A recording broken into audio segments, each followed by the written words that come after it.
Tahukah Anda siapakah makhluk yang membuat malaikat Jibril ketakutan? Dalam sebuah riwayat yang dinukil oleh Al-Hafiz Ibnu Rajab dalam kitab Al-Khusyu' fi Shalah, terdapat kisah yang sangat menggetarkan hati.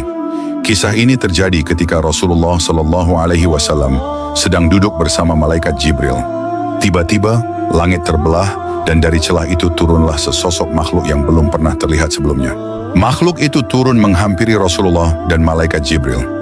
Saat melihat kehadirannya, Jibril yang dikenal sebagai malaikat terkuat dan pemberani itu tampak gelisah dan takut.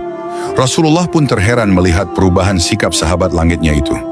Makhluk tersebut kemudian menyampaikan salam dan berkata kepada Rasulullah, "Wahai Muhammad, aku diutus oleh Allah Subhanahu wa Ta'ala kepadamu.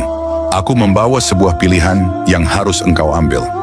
Rasulullah pun mendengarkan dengan seksama. Makhluk itu berkata, "Apakah engkau ingin hidup sebagai seorang raja yang bergelimang harta atau sebagai hamba sahaya yang hidup sederhana dan fakir?" Mendengar pertanyaan itu, Rasulullah menoleh kepada Jibril untuk meminta isyarat. Dan Jibril mengisyaratkan agar Rasul memilih kehidupan seorang hamba sahaya. Tanpa ragu Rasulullah pun berkata, "Aku memilih menjadi seorang nabi yang hidup seperti hamba sahaya." Setelah menyampaikan pesan itu, makhluk tersebut berpamitan dan kembali ke langit. Saat itulah wajah Jibril kembali tenang, tidak lagi diliputi ketakutan seperti sebelumnya. Melihat hal tersebut, Rasulullah pun bertanya, "Wahai Jibril, mengapa engkau tampak begitu ketakutan ketika makhluk itu turun?"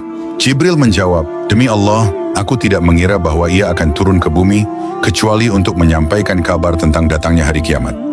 Rasulullah pun bertanya lagi, "Siapa makhluk itu sebenarnya, wahai Jibril?"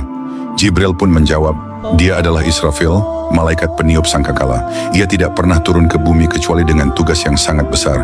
Aku khawatir kedatangannya tadi untuk memberitahukan bahwa hari kiamat telah dekat." Diketahui bahwa malaikat Israfil adalah makhluk yang agung. Ia memiliki 1.200 sayap, dan satu sayapnya saja sebanding dengan gabungan 600 sayap milik Jibril. Ia berdiri tegak menghadap ke arah arsy Allah, siap meniup sangkakala jika waktunya tiba. Dan sejak diciptakan, ia tidak pernah berkedip, karena takut jika ia lalai dan waktunya telah datang. Malaikat yang membuat Jibril pun gemetar hanyalah malaikat Israfil. Dan ketakutan Jibril bukanlah karena Israfil itu jahat, tetapi karena tugas yang ia emban sangat berat, pertanda dimulainya hari kiamat. Wallahu a'lamu bisyawab. Follow atau subscribe sekarang juga, semoga Allah memudahkan jalanmu menuju surga. Tahukah Anda siapakah makhluk